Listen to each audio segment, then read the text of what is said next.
Agora sim, bom dia a todos. Estão me ouvindo?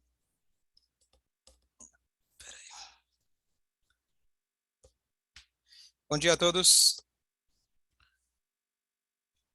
Hoje será, Bezrat Hashem, o último shiur antes de Yom Kippur. Hoje à noite é Kaparot, vai ser difícil de dar shiur. Então, vamos falar um pouco sobre perdão. Véspera de Yom Kippur, as pessoas vão fazer Kaparot. E o costume tradicional é fazer Kaparot com galo ou galinha. Então, não sei quem recebeu o vídeo, mas eu vi alguém fazendo Kaparot nela mesma, uma senhora, e também fazendo nos dois cachorrinhos que ela levou junto, para perdoar todos os pecados que o cachorro andou mordendo, latindo por aí. Então, ele precisa do Yom Kippur. Então, que a gente possa saber que o nosso cachorro, o nosso Yetzirará, ele realmente precisa de capará. A gente precisa, o Kelef, que é o Kulolev, todo o coração, a gente possa dedicar ele para Hashem, e a capará não seja só no cachorro doméstico, ou nem deve ser no cachorro doméstico, sim no cachorro que está dentro de nós. Ok, Gumar Hatimah a todos. O tema que eu queria falar hoje, eu comentei ele no Shabbat, quem estava aqui, e é o tema de perdão. Todo mundo deve estar acostumado a ouvir que na véspera do Yom Kippur, a gente manda um WhatsApp generalizado, a gente fala desculpa por tudo que eu te fiz, qualquer mágoa, qualquer coisa, e dessa maneira a gente já tá perdoado por tudo. Bom, a maneira original que está escrita na Halakha não é essa, a maneira é que você vá até seu amigo, que você eventualmente magoou ele e peça perdão a ele. Se na primeira vez ele não aceitou, você pede mais uma vez. Se na segunda ele não aceitou, você pede mais uma vez. E 3 vezes é o limite, de maneira geral, que a gente pede desculpa para alguém. Essas 3 vezes, não basta a gente falar desculpa, desculpa, desculpa. Tem que ser de formas diferentes, tem que ser de tentativas diferentes, às vezes de forma direta, indireta, através de um amigo. E essas são as 3 vezes clássicas que a gente pede desculpa para alguém. Agora a pergunta de hoje é o contrário. Você vai receber provavelmente vários WhatsApps na véspera do Yom Kippur. Sinceros, não sinceros. Talvez você receba até um telefonema, coisa que não acontece mais hoje em dia. Você recebe um telefonema de alguém que de fato te magoou. Então, a pessoa, ela te liga e fala, olha, desculpa. Só que esse desculpa, ou que você sente, ou acha, imagina que não foi sincero, ou mesmo que foi sincero, o efeito das atitudes daquela pessoa foram a longo prazo.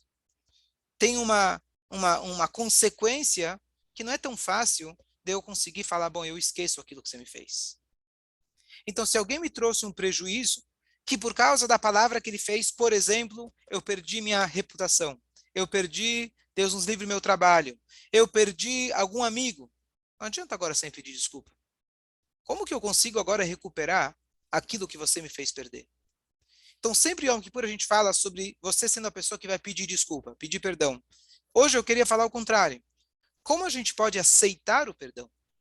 Como a gente pode realmente não fazer aquilo que a frase diz, eu perdoo, mas não esqueço. Não, perdoar e realmente esquecer.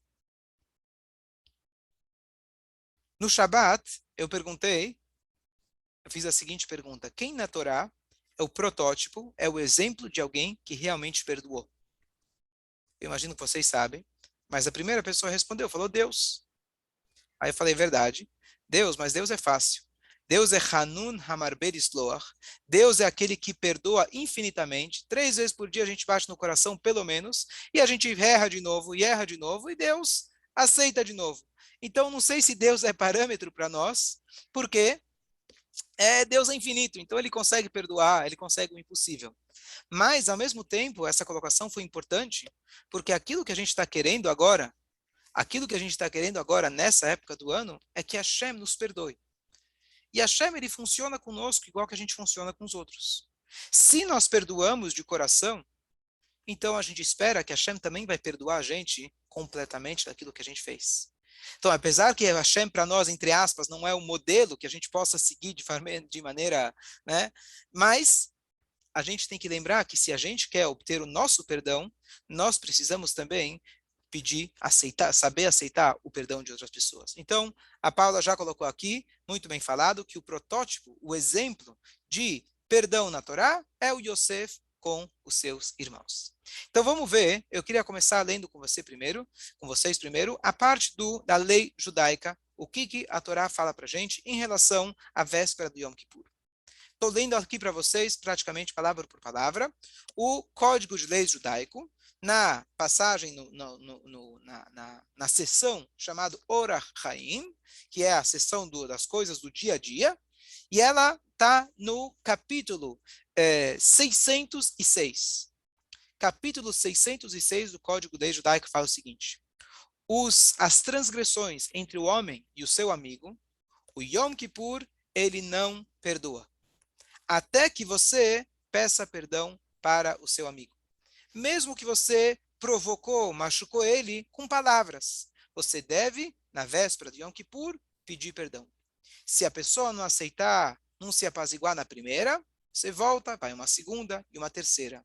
E a cada uma dessas vezes, você deve levar consigo 3 pessoas. Que essas 3 pessoas seriam como se fosse um tribunal para você mostrar que realmente eu estou pedindo perdão. E se mesmo assim a pessoa não aceita, você não precisa mais dar atenção. Mas você deve avisar 10 pessoas que você fez a sua parte.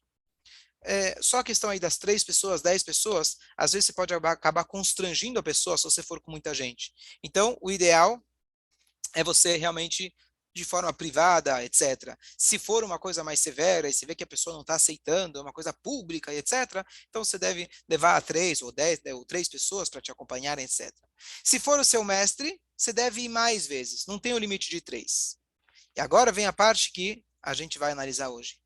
E aquele que perdoa não deve ser arzari, cruel, de aceitar o perdão. A não ser, a frase importante, que você tenha a intenção positiva daquele que está te pedindo perdão.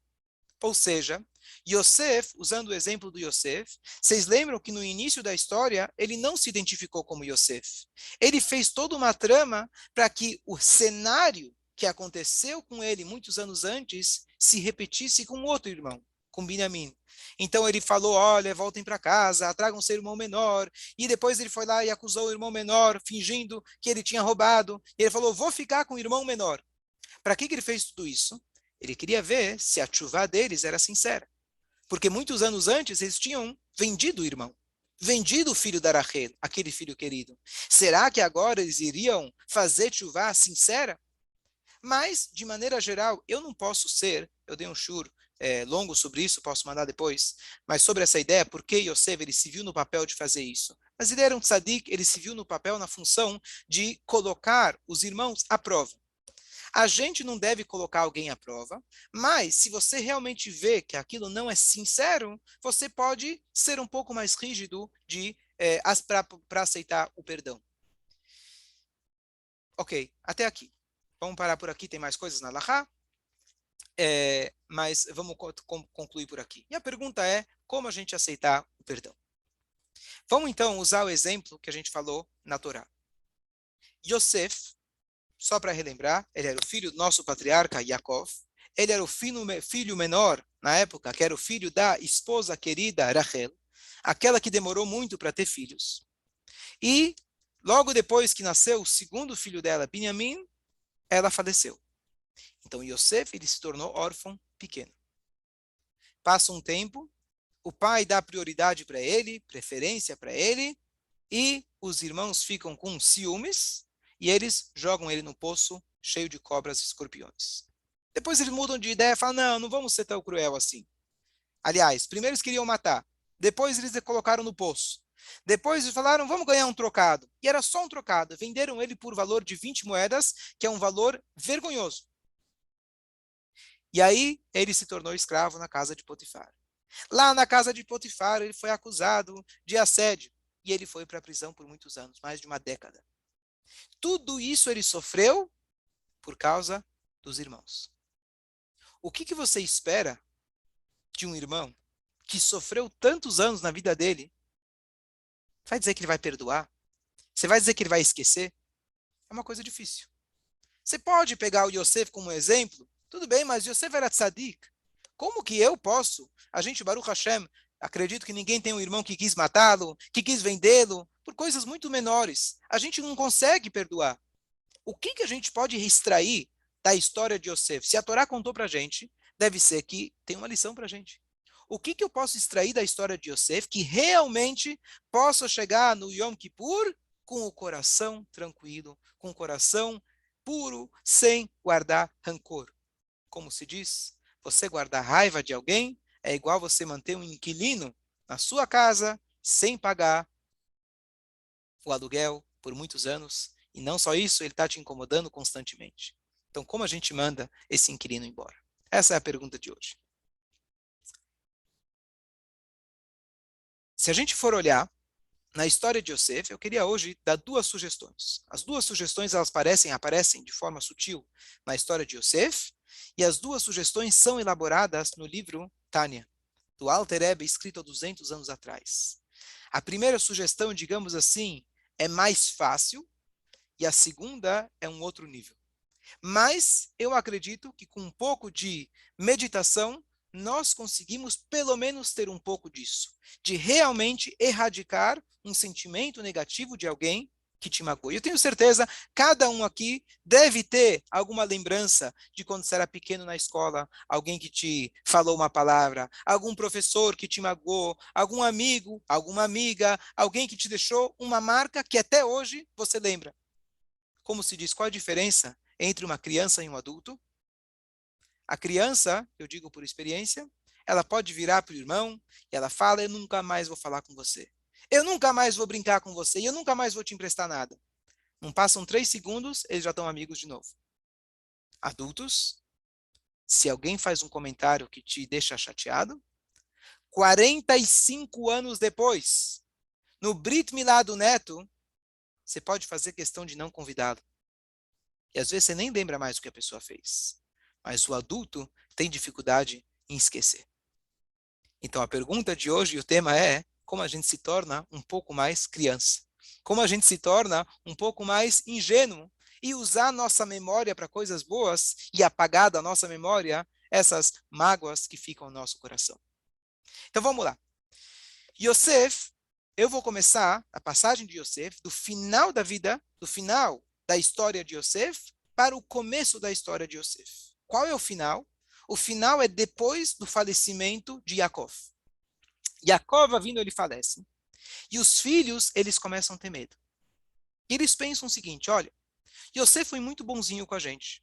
Ele sustentou a gente aqui no Egito, deu uma terra para nós, cuidou bem da gente, mas possivelmente tudo isso que ele fez era só um show.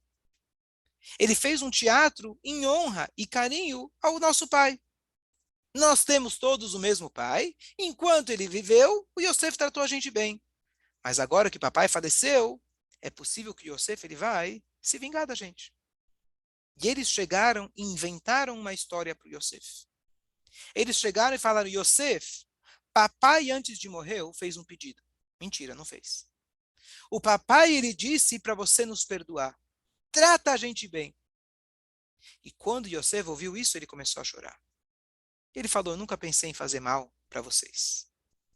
Então os irmãos eles suspeitaram que ele talvez ainda guardaria um rancor, iria ter algum tipo de vingança. O Yosef ele chorou, dizendo de forma nenhuma, eu nunca cogitei me vingar de vocês. E o que o Yosef ele fala? Antes disso, olha que coisa curiosa. Duas coisas que a gente aprende dessa posição dos irmãos. Vocês sabem que mentir é uma das coisas mais graves. Porém, existem pouquíssimas exceções que você pode mudar. Você pode mudar pela paz. Os irmãos inventaram uma história para poder garantir a paz. Eles falaram que o papai mandou o que ele não tinha mandado. Então, daqui os nossos sábios aprendem aquilo que Aaron a Cohen ele fazia. Ele inventava uma história para conseguir trazer a paz entre as pessoas. Então, isso é importante a gente lembrar. Número 2, quando eles falam para Yosef, por favor, nos perdoe, eu vou ler no hebraico, eles falam assim, Ana, Sana. Continua o passuco, tarará, e depois de novo eles falam Sana. Por que eu li o passuco no hebraico? Porque a palavra na, que significa por favor, aparece 3 vezes no passuco. Daqui se deduz que quando você pede perdão, você vai usar 3 linguagens, 3 vezes diferente. por favor, aceite, e etc. Três linguagens, três formas diferentes são a nossa obrigação de pedir perdão. Três vezes é a nossa obrigação. A gente aprende daqui. Então aqui a gente vê que o tema de perdão realmente se aprende desse exemplo de Yosef com os seus irmãos. Então vamos agora para a resposta de Yosef. O que Yosef ele fala para aqueles irmãos que agora ele poderia, seria compreensível que ele vira e fala para eles, olha, eu não quero perdoar vocês. O que ele fala? Meus irmãos, al-tiral, não tenham medo. Vocês acham que eu estou em vez de Deus, ao invés de Deus? Eu estou fazendo o papel de Deus? Vocês pensaram fazer o meu mal e olha o que aconteceu. E Deus pensou para o bem, para que agora eu possa sustentar vocês. Ou seja, se eu planejar fazer o mal para vocês, não necessariamente daria certo. A maior prova é o que vocês fizeram comigo. Olha o que vocês fizeram. Vocês tentaram fazer tudo de ruim comigo, e olha o que aconteceu no final, eu virei vice-rei do Egito. Então eu não tenho nem força, eu não tenho nem condições, eu não vou planejar fazer o mal para vocês, porque não funciona. Essa foi a resposta que ele deu para eles. Como a gente pode aplicar isso no nosso dia a dia? Então, o Alter Rebbe, ele traz para a gente, no final do Tânia, como eu falei, estou começando a história do final para o começo. Então, na final de Yosef e também no final desse livro Tânia. Duas passagens. A primeira passagem é do final do Tânia. O Alter Rebbe está trazendo para a gente sobre o seguinte sentimento humano, chamado raiva. Não sei se vocês já ouviram falar desse sentimento, é algo muito raro de acontecer, mas está escrito que aquele que tem raiva é como se fosse que ele faz idolatria. Aquele que tem raiva, aquele que fica nervoso, é como se fosse que ele fez idolatria. Por quê? Então, tem duas situações que causam para a gente raiva. Uma situação, choveu na hora que eu precisava sair de casa, então eu fiquei bravo. Ou fulano me atrapalhou, ele me cortou no trânsito, ele tirou meu dinheiro, ele me provocou, e ele me fez alguma coisa que me deixou realmente ressentido. Situação número 1, a chuva. Bom, Ashgaha Pratit, não era para eu sair de casa. Deus sabe o que faz. Afinal, quem fez a chuva foi Deus. Então tudo bem, até que dá para aceitar. Mas quando alguém, por sua livre e espontânea vontade, que essa, na verdade, é a única dádiva para o ser humano que ele decide, as suas decisões éticas, morais e religiosas, ele foi lá e decidiu fazer mal para mim? Como que eu posso não guardar raiva daquela pessoa? Foi a decisão dela. Você vai me dizer que foi Deus? Então, no primeiro cenário da chuva, você vai dizer, se eu ficar bravo, eu estou negando Deus, porque foi ele que mandou a chuva. Se eu ficar bravo, quer dizer que eu não aceito os desígnios dele. Então, eu entendo que é idolatria. Mas se foi um ser humano que fez? E a resposta é que a regra se aplica também para um ser humano. Quando uma pessoa, ela vai e te provoca, Deus decretou que ela te provocasse. Aquilo que aconteceu com você iria acontecer de qualquer jeito. Poderia ser através do fulano ou através da fulana. Poderia ser através do ciclano ou beltrano. Mas aquilo que você foi prejudicado, no exemplo que eu dei, a pessoa perdeu o emprego, Deus nos livre, ou algo pior ainda, por alguém que falou mal, alguém que provocou, alguém que fez alguma coisa ruim contra você, aquilo já estava designado e iria acontecer, já estava no projeto divino. David Amelech tem uma passagem incrível, que um homem chamado Shimi Ben Gerá começou a xingar o rei de Israel, começou a tacar pedras em direção ao David Amelech. E David Amelech, ele fala, Me'et Hashem haitazot, isso veio de Deus. Como veio de Deus? Foi Deus que criou aquele homem. Foi Deus que deu vida para aquele homem. É Deus que está dando energia para ele nesse exato instante que ele está jogando as pedras em mim. Ah, ele fez errado. Isso é problema dele com Deus. Ele vai ter que acertar as contas dele, mas não é meu problema. Hashem vai acertar as contas com ele. Fazer um parênteses importante quando se trata de abuso, etc., situações extremas, etc. Claro que a pessoa primeiro lugar, em qualquer situação, aqui não quer dizer que a pessoa não tem que se defender. Não quer dizer que a pessoa não tem que buscar uma ajuda. O que eu estou dizendo é quando a situação já passou, já terminou, e o meu perdão não vai causar mais prejuízo. Existem situações que se eu perdoar, como a Laká falou, então, por exemplo, uma pessoa que é um criminoso, uma pessoa que abusa dos outros, etc., se o meu perdão público vai fazer com que ele sinta na licença de pecar mais, então é obviamente que a gente não está falando desses casos. Mas tirando casos extremos, eu tenho que aceitar no coração que isso veio de Hashem.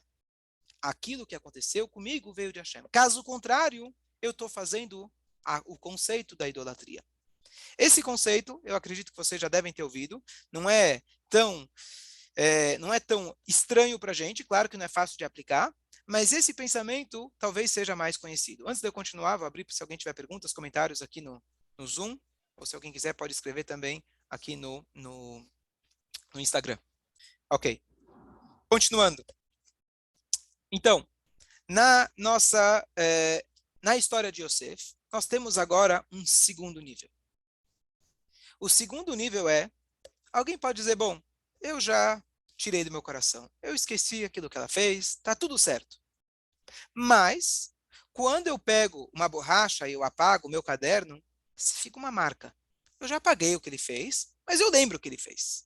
Eu lembro o que ele fez e tá aqui, eu vou sempre tomar cuidado com aquela pessoa. Eu não estou guardando raiva, não estou guardando nada, mas aquilo que ele fez é difícil de esquecer. Será que a gente pode até isso conseguir superar?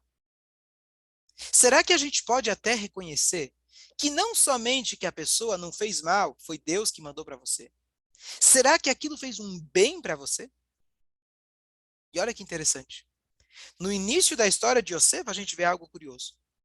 No início, quando os irmãos, eles passam vergonha, quando Yosef fala, eu sou Yosef, eles ficam sem saber o que fazer naquele momento, constrangidos. O Yosef, ele fala para eles umas palavras que são a dica para nós, que dá para a gente, eu acredito que dá para a gente aplicar, pelo menos numa escala pequena. E eu vou explicar, antes de falar o que Yosef ele fala, com a seguinte história. Na época do Alter Rebbe, justamente do Tânia que a gente está estudando, se conta que haviam dois judeus. Um foi lá e delatou o outro para as autoridades, na época, que era a Rússia czarista. Ele delatou, fez alguma acusação e o amigo, coitado, foi preso. Aquele judeu foi preso. Enquanto ele estava preso, o delator começou a ir mal nos negócios. Começou a ir mal, ir mal, ir mal. O delatado cumpriu a sua pena e saiu da prisão. Quando ele descobriu que aquele delator estava passando por dificuldades financeiras, ele discretamente começou a dar suporte e dinheiro, recursos para aquela família. Discretamente. Essa história ficou conhecida lá no meio entre as pessoas. E a tradição diz que quando o Alter Rebbe ele ouviu essa história, ele decidiu acrescentar algumas palavras no seu livro. Aonde? O livro está dizendo para a gente agora, lá no início do livro Tânia, no capítulo 12, que ele está descrevendo para a gente justamente o tema central de toda essa sessão do Tânia. O tema central se foca num indivíduo chamado Benoni.